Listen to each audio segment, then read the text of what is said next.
It's a sweet weapon system.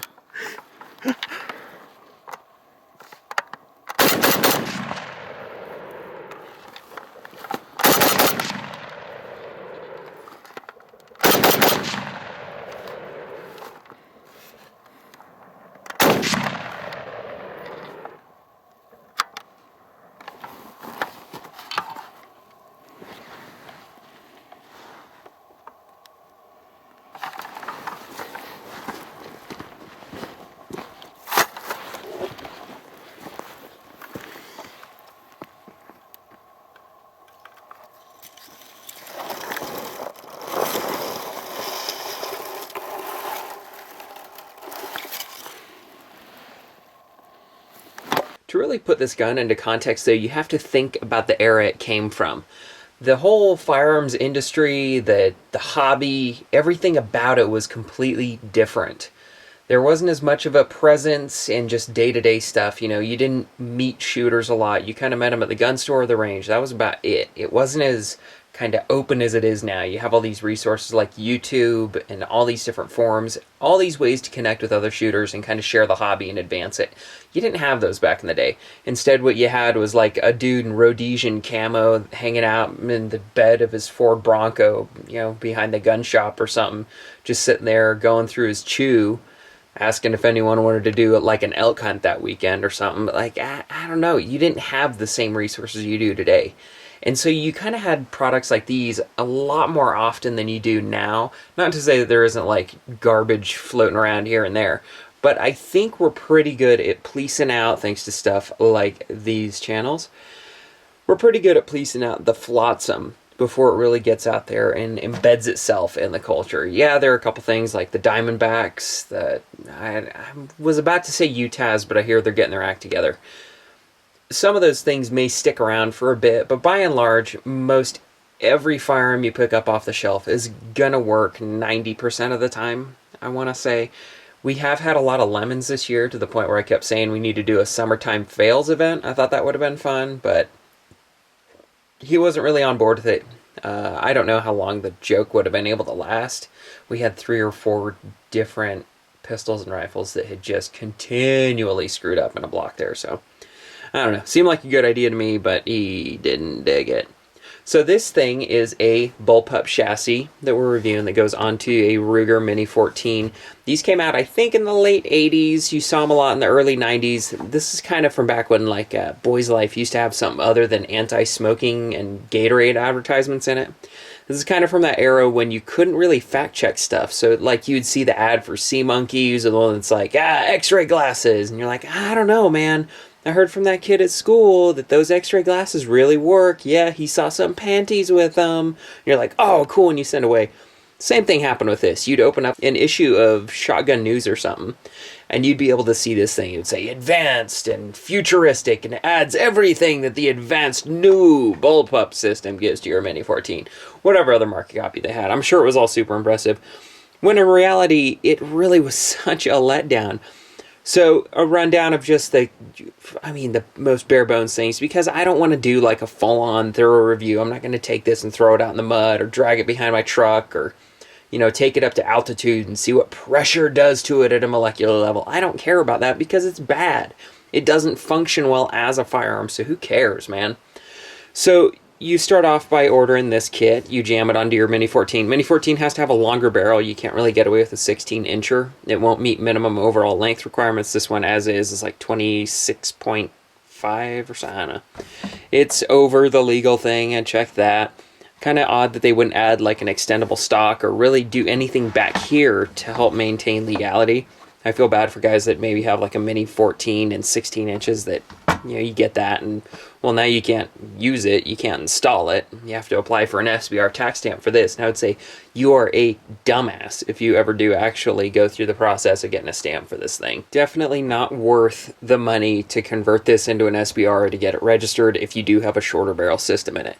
Now, it is built around the Mini 14, so everything I'm saying about this is particular to this whole arrangement and not so much the Mini 14 itself. See, the Mini back in the day was it.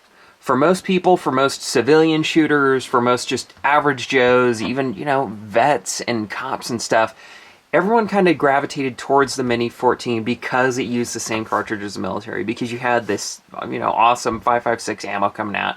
And a bunch of the Mini 14s could run it, I'm pretty sure. Even back then, you had to be careful about chamber pressures. Nowadays, pretty much everyone makes it, compatible. We don't have to worry about that. But another thing you young folk don't have to care about now is making sure you don't blow your chamber wide open by swapping the wrong ammo into it. So the Mini 14 gave so much performance for the money back then. Granted, it was always like a 3 to 4 MOA gun, but it was a semi-auto in a military caliber that had standard cap mags like these. This was custom coded by us, yay. You had this capacity, you had semi-auto, you had it pretty well available, it was extraordinarily reliable, and it was fairly lightweight. And ranch rifle trim, I think it could be as low as like 6'8" or something, 6 pounds, 8 ounces around there. So it's a great gun, especially in a time when you used to see, Colt SP1s going for like 17, 18, I'm just pulling this out of my ass. I remember being a kid and seeing those, and that was out of the realm of reality for most people. Kind of the idea, you only have so many strikes in a marriage. I feel like back in 1993, you could come home with a Mini 14 and, surprise your spouse with it, and you wouldn't be too worried. If you did that with like a, full-on Colt AR, then you're kind of in trouble. Like you're just kind of add more bricks to your divorce wall. So this really got a lot of play. You had all these things at the time too. You had militaries trying to modernize their forces. They would see stuff like the British Bullpup, whatever, the SA-85 or LA-85, I forget what the original one was called. You have that one, the French FAMAS, and the AUG came out, all kind of in that same era. And they were kind of replacing those, the old standbys, the battle rifles like the FALs, the H&K. You get rid of that crap, and now you have a smaller caliber, and hey, might as well make it small and compact and light and all these things. Well, a lot of those didn't really do so hot, and you can kind of tell this inherited those same characteristics. It's got the carrying handle that for whatever inscrutable reason we figured we needed on every gun ever. Back then, it was like sometime, I guess, in the 60s maybe, they just said, guys, we can't carry it by the handle all the time. You can't hold this thing by the forearm in the hand grip. That's insane. We're going to get carpal tunnel. I'm just assuming. Let's put a carry handle in it so you can carry it like briefcase style, and I don't know. I like to imagine they put it in there so you could just like carry it around and kind of swing it on your way to work, maybe, or so, I don't know. I do like kind of putting the hand in there like over and pushing it down to help mitigate recoil. That is pretty cool. And I'm a little partial. Like as light as this one is, I don't mind it that much. Although I will say this rail in here seems absolutely pointless in that there's not much of a rail. And there's this circle here, which at first I thought was for a sight. Maybe you could put like a base into it or something. Kind of like you have in old school ARs where it had the carry handle. But since this is a clamshell build, you can't really rely on any tension in the middle there. So that's out. I mean, you could drill it on both sides, but this doesn't seem to be any standard size. Nothing really seems to be standard size on this. Check out that bitchin' rear sight. It's adjustable for windage. Isn't that high tech? It is also a poly sight. And let me see if I can give you a good shot of the front sight there. When I first got that, I was pretty sure it was a golf pencil, but whatever. Accuracy, let's see what it does for accuracy. If I had to estimate, I would say it's about a 5 to 15 MOA gun. So that's pretty respectable for, I don't know, garbage. I couldn't get it anywhere close on target after 2 mags. I was trying to figure it out. I just didn't have the patience for it. This was just kind of a dick around, hey, check this thing out kind of vid. And so I wasn't going to keep trying to sit there and figure out what it could do, because I'm pretty sure it's not going to make it any more accurate than the Mini 14 is in stock trim, which isn't all that impressive. You never come away from Mini 14 going, yeah, 1 MOA. It's always kind of a, yeah, it's not too bad. And you're trying to convince yourself that it's acceptable. Well, this is just a bunch of cheesy kind of polymer. I keep saying it that way because it drives nothing fancy up the wall. Kind of like the Barbara Walters nuclear thing, when you say that. I don't like saying nuclear either, but it's kind of a weird American thing. You notice people always correcting each other on stuff. I don't know. It's weird. I've been noticing that lately, and people keep correcting each other on stuff that's not correctable, like accent stuff. Been traveling more lately. It's kind of catching up to me. Let me see. Oh, yeah, polymer. Okay, this is the old school stuff. You know, you look at the things that come out today, the Tavors, the RDB I just had, all of those use more modern materials that weren't really accessible this day and age. When they made this, I guarantee you they had to make a lot of concessions, and that's kind of why it's a clamshell system.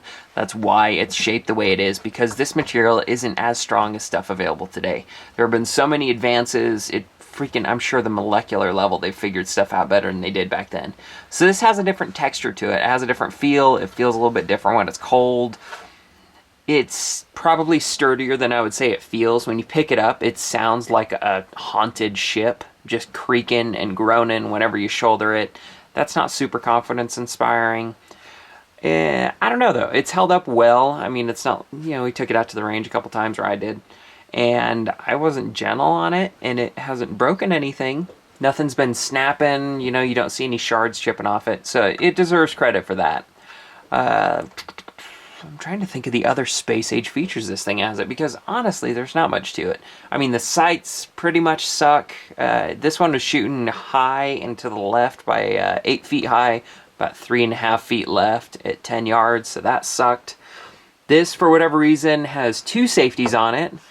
You have the front one up here that stops this trigger bar from moving around. This is a super simple system too. This is just a bar that's attached to a block of this exact same polymer that's in the track here that impinges on the original Mini 14 trigger back here. So what you have is a like substance in a channel here. I mean, for this one, I took it apart and tried to make it as slick as possible. So I have this lubed, this is greased. Everything in there is greased, lubed. It should be pretty slick. And honestly, I didn't have much of a problem with the trigger on this one. When I was shooting it, I came away a lot more surprised that I was able to get as comfortable as I was with it. It takes recoil pretty well, especially when you're pushing down on the nose like that. I thought that was pretty useful. And it really is pretty clear. It's not like some other bullpups when you're trying to figure it out, you feel like there's some grit, or there are things kind of clicking and popping as you go through the travel, and it makes it hard to distinguish when it's actually going to break. This one doesn't really have that. Not that it should, because, it's a freaking block going all the way back and pushing on the trigger. It should be pretty simple. The trigger return spring is an absolute joke. It looks like the tiny kind of spring you pull out of the front of a ballpoint. It's just laughable all around. It's insane to think that that's the thing that returns it when you pull on it, but whatever. Well, if it's not enough to have the first safety, then you have the second one back here. And I can almost guarantee you this is less a function of, hey, Bill, how can we make this thing more safe, and more, you can see how it's not even staying together at the bottom. I mean, I have it like screwed in together. I want to say I did tighten it once. I've had this on hand for like a year. I tightened it, and I want to say I was getting some malfunctions. I may be remembering that wrong, though. I think that's why this is a little more loose. But you can actually reactivate the factory safety here, and I think that's why they included this. I don't know if this is necessarily like your absolute primary safety. I would prefer just having this one in a way, rather than the front one. The front one keeps the trigger from moving, which keeps it from pressing on this trigger, but that still means you have a hot weapon underneath. This lets you push in the blade, or if you want to bring it back out, you pull on that, and then boom, you're off a safe. That's another thing that just really makes this system suck wholesale Costco pallet-sized ass when it comes to doing any kind of serious work or combat with it. It's just not going to happen. Having 2 safeties on it, both of which are manually actuated, is insanity. And it just wouldn't work out. Anytime you actually need it, no matter what you're doing, you're going to end up forgetting. People love pretend, yeah, nah, man, I'm always ready. Rock hard. Always ready every second. Dude, I mean, you got to sleep. You got to go into condition white sometimes. And we take guys out all the time. I had a really bad shoot day a couple days ago. When we went out with Chad and stuff, and I just sucked the whole day. It's just off. Didn't really work. None of the guns were really doing me any favors. You can't always count on being on. So sometimes it helps to mitigate any kind of potential problem before it starts. I plan on being bleary-eyed, not having contacts in, it being 3 in the morning if I have to use it, and then you have a sudden jolt of adrenaline, you're kind of shaking. I want a weapon system in that situation that's as easy to use, intuitive to use, and I just want a cheater gun. I don't want to have some firearm that, not necessarily a 6-shooter or something. I just want something that'll do the job, that, keep the family safe and we all get on with our lives. This is definitely not that thing. So let's say, oh, you know, front one's on, rear one's on, whoop-de-doo. What else? You have the same battery of arms from the original Mini. You still have to rack it whenever you get a new round. That's not really killer. There's still firearms today coming out that have like a right side charging handle, which is kind of kooky to me. Because I feel like by now we have an idea with all the 3-gun competition going on. We know what fast looks like, and we know that less steps to recharge is better for most people, yet, I don't know, you still have stuff, it's just funky. It may just be the way people's stuff is set up. Sometimes I'll, you know, try guns out and just go, why is it this way? Why do you still not have a bolt hold open, F2000? Which, not really like the worst bullpup, but definitely showing its age. And especially when it's like the little poly handle on it on the front, you aren't allowed to hit it. Like, isn't that the point of the, you know, the old HK style ones? Because you could slap it and then it makes, I don't know. To me, that was half the fun of doing those at the range.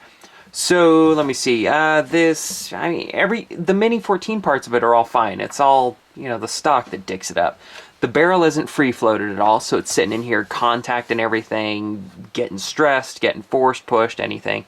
That's why you go from a 3 to 4 MOA gun to an infinity MOA gun, I guess, because it's all over the place. Coming back, this really reminds me of like a World War II gun. I'm trying to put my finger on FG, maybe? Really has that feel to it. Okay, so the mag system on it, you have the same rocking mag system that the Mini 14 uses. The only problem is this grip tends to get in the way, so you have your same retention pin on the front that connects into that little hole, and once you clear that thing, it comes out. So in this, you hit the paddle, you start rocking it forward, clear this thing, and then you pull it back to disengage that, you know, little circle there, or that pin. The only problem is, for some reason, it's super tough to do in this thing. You know, you hit that and you start bringing it back. And this is normally how it is on the range. You push all the way back. And I'm not like faking it. I'm not sitting here like trying to stress and go, yeah, look how tough it is, guys. This is legit how it was when I've given it to people to shoot. They're like, oh, that's funny. Yeah, this is a fun old gun. I'm so close. Okay. So you push that. Okay, it's rocking free. Now pull it out. It's like I do need more forward travel here. Oh, come on. I'm going to fast forward through all this bullshit so you don't have to watch it. Oh, close. Sheesh, it's like sex between high schoolers. It's just fumbly and awkward and always asking questions. Is that working? I don't know. Is that working? I don't know. This is weird. Oh, my dad's home. Oh, no. Pretend we were watching Saturday Night Live. It's okay. This is when Sandberg was on. I don't even know who these people are. Alright, so that's in there forever. It's part of the gun now. I'm just going to have to Dremel a hole in the top and charge it with stripper clips. So that was an easy to do modification to your muzzle light Mini 14. Thanks for watching. If anyone wants to sponsor me, I do accept Bitcoin. You can follow me on Pornhub, Twitter, I don't know, the BART transit website. Active on there a lot. No, I'm just messing with you.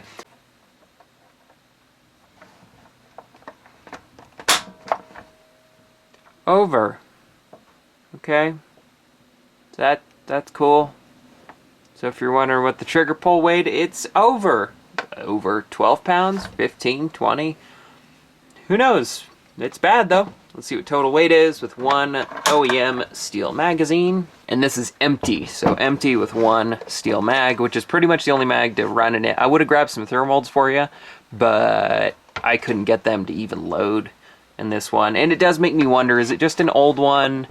You know, this one I think was made in the early to mid 90s, so it's not like it's the most cutting edge one. It was used, so, you know, you can see like funky shapes in it, which I'm pretty sure just from the way it was molded, stressed.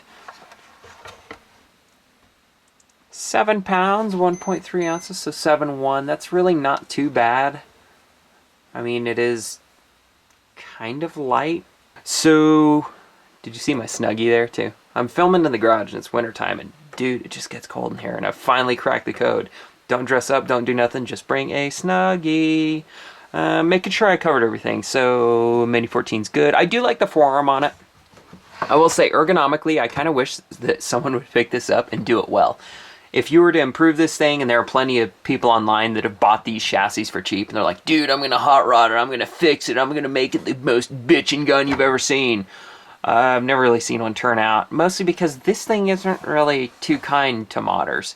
You know, this material doesn't have a whole lot to support itself to begin with, so it's not the most rigid thing, and it doesn't take to someone like, you know, dremeling off the rail and then trying to glue on a piece of fence post or something to make up their own.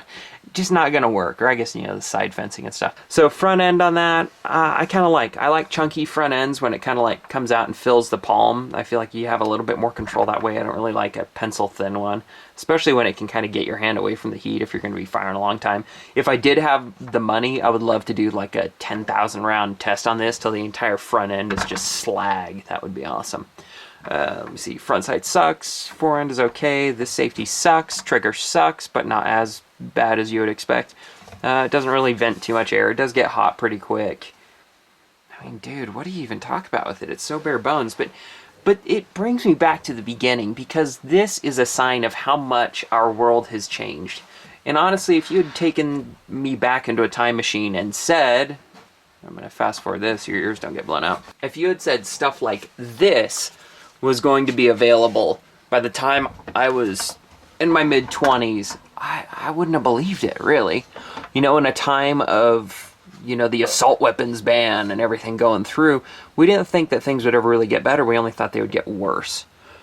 You know, to see the kind of, you know, muzzle light fixes every problem with your gun toolkit system in the back of freaking Shotgun News, dude, that was as good as it was going to get. And then you get it and you're super underwhelmed. I never thought that we'd be able to buy a turnkey bullpup that took standard GI mags, that has like a pretty good trigger, that's ergonomically sound, that's super expandable. It doesn't take like proprietary rings or anything insane. You know, all off the shelf for a fairly affordable price. And I know whenever I say affordable, people, yeah, what? That's insane. It's almost, you know, $1,500, $1,900 on Gunbroker. Yeah, I think you're getting a lot of R&D made in America for a price that's not totally insane. These things are, you know, built stateside. Meanwhile, you have hipsters buying $500 pairs of boots because they're made in America, because they're made with, you know, it's a good Chromexel cut of leather. I think comparatively, some of these rifles can be a pretty sweet deal for what you're getting. I know people seeing the RFB went, that's ridiculous. I just thought it was, you know, it's a cool looking new production type of thing. And it shows you how far we've come, dude. Look at how expandable that is. Look at how ergonomically sound it is in comparison. You can change stuff. You can, you know, add a riser to it if you want to. You can really make it yours. You know, the older system couldn't really do that at all. I mean, I just turned it into a fixed mag system because I don't think I'm ever getting that mag out of it again. Compared to this thing, this is actually a RAL 8000 color, I think. I did that and Nutton absolutely hates it. He thinks it's too mustardy. So if you want to take a couple RAL mags off my hands, you let me know, because I don't want to have to refinish them. Yeah, I mean, it's just, it's so crazy to live in this time when you can get these opinions and you can have all of your different purchase decisions backed up by real world info, like the channel. You can find out that someone's been taking it out in the winter and you can see that it doesn't work, as opposed to just buying it sight unseen and finding that out on your own and then trying to spread the word at the gun shop and just going, hey, I wouldn't buy one of those, it sucks. That sucks, but that's the way it's been for years. To be here today and be able to say, hey, here's what's great about the RDB, here's what sucks. You know, we have some drama coming up with, you know, a little bit of that rail there not working how it was supposed to. That kind of info and data wouldn't have even been possible 20 years ago. You think the gun mags are going to write about it? Would, you know, an old version of Shotgun News or whatever they had back then, I'm assuming Musket News and Horse Rearing or whatever it was, wasn't that long ago, but still. You know, you think they would have reported on that if Kel-Tec was sponsoring them? No, not really, and a lot of people say that even today. I think there is a nugget of truth to that. You do have to keep your sponsors happy. I don't know. It's just fun observing that and comparing it to what we have today, because, dude, we're lucky. Things have just been working out for the better and better. So, you may ask why I did this. Honestly, it was just kind of on my list. I kind of like having some funky content here and there and the stuff that may fall through the cracks.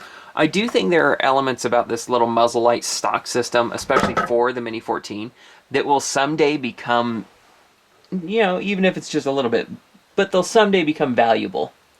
Because this thing was in so many 80s movies, so many like cheesy TV pilots of, buff action dudes taking on unscrupulous Miami coke dealers, and they would always carry this thing.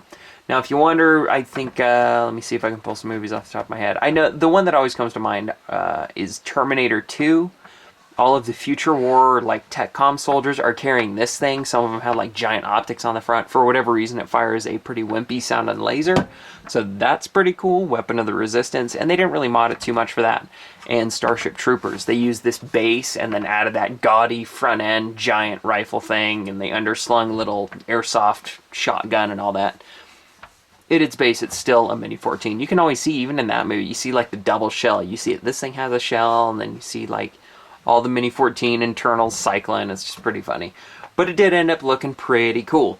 So this really had a reputation in the 90s as being the go-to futuristic gun for prop armors because the Mini 14 runs blanks just like a fat kid going through cake. It's awesome. Like, it'll just eat them, no problems, no stovepipes, no issues. And you don't have to worry about it. You don't have to worry about a scene being ruined where you have like $100,000 of pyrotechnics going off.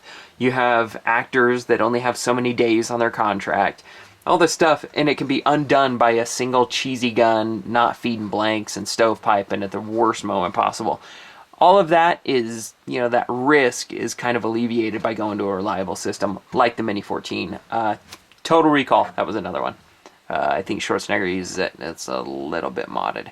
But it did. It had that futuristic look, and it passed for being more advanced than it was. They could kind of paint it. Robotech 3.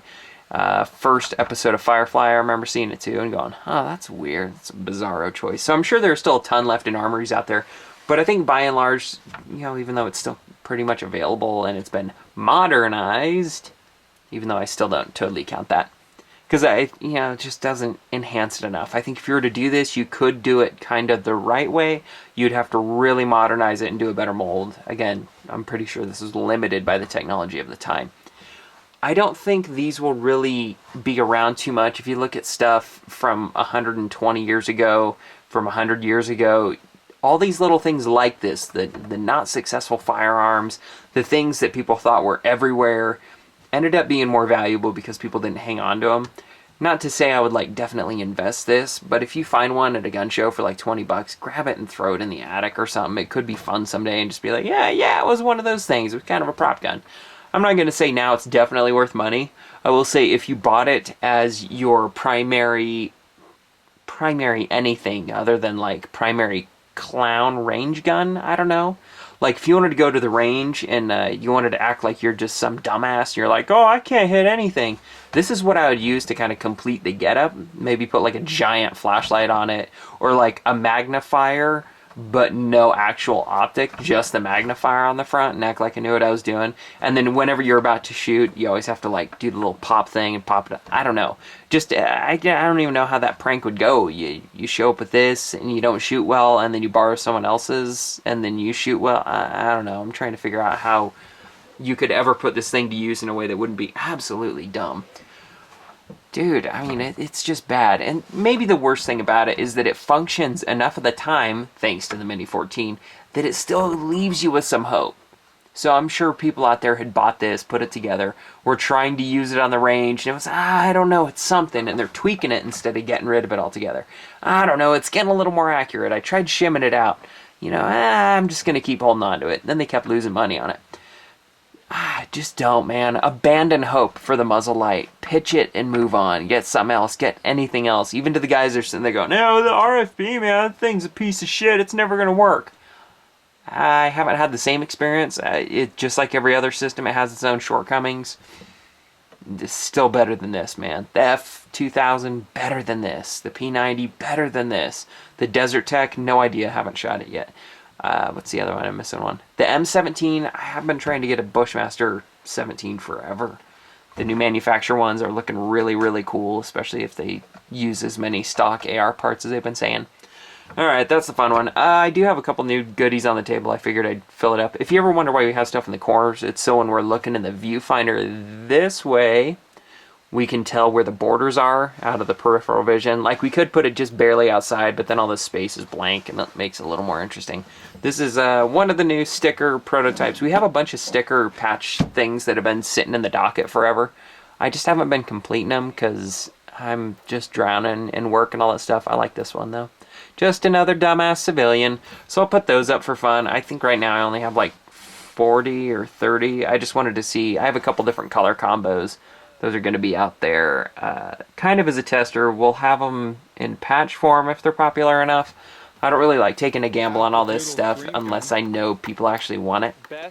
And yeah, fitting it in between school, well, not school anymore, but still working on the flying stuff and still trying to keep my job going. So kind of tough to always do stuff, but we did add more knives for the holiday stuff. There's a paramilitary too, you can kind of see poking out of the top. And that is one of the Pacific salts we do. So the bronze blade, blue body. That one's actually a cobalt finish that I did. Most of the ones out there will be like that. This is kind of a special mix. I wanted to try to see if I could get one that would be a little more metallic. So if you ever do get like the cobalt one, that's pretty cool. There aren't many. I think I did 4 Pacific salts in that color. Just when I had some left over for a different thing I was doing for a buddy. So, yep, just like the rest of our crew knives, like I have a couple in the next batch that nothing's given me all to do our same stuff. So that's where this came from. For our holiday one, we wanted to do a couple Tenaciouses to, you know, give the buddies and, you know, people that work with us here and there and just, hey, man, hey, thanks, here you go. Here's a little holiday thing. So we kind of open them up as a fundraiser. I mean, the M17, just saying, that's one of those things that I'm kind of fundraising on my end. Anyways, dudes. Alright, that's pretty boring. Amazon links are there. Follow me, I guess. I'm not active, so who cares? I'm on SoundCloud more than other stuff. Other than that, I mean, you could follow me on like Twitter, Instagram. I'm not on Facebook anymore because they want me to use a real name. Don't really care about that. Don't really like the drama of Facebook. Follow me on Pornhub. What else is there? That's pretty much it, man. Amazon, I guess. There's a link to my Amazon store below if you ever see anything cool on sale there. I don't know. Just if you're ever looking to blow a couple bucks on dumb stuff, some EDC stuff. I haven't really been buying as much this year. System's finally squared away. I mean, I've been carrying this one a lot more. You can tell I was just using it because the memory guard got jammed in this thing. That's one of our cadets. And if you're wondering why I'm using the orange one, it's because I couldn't spare a blue one. Pretty much all of them are sold and spoken for. So, I mean, we've got a couple in reserve for contests and stuff, but it just doesn't feel right for some reason. So, orange it is. That was a super cool special edition anyways. Alright, dudes. See you around.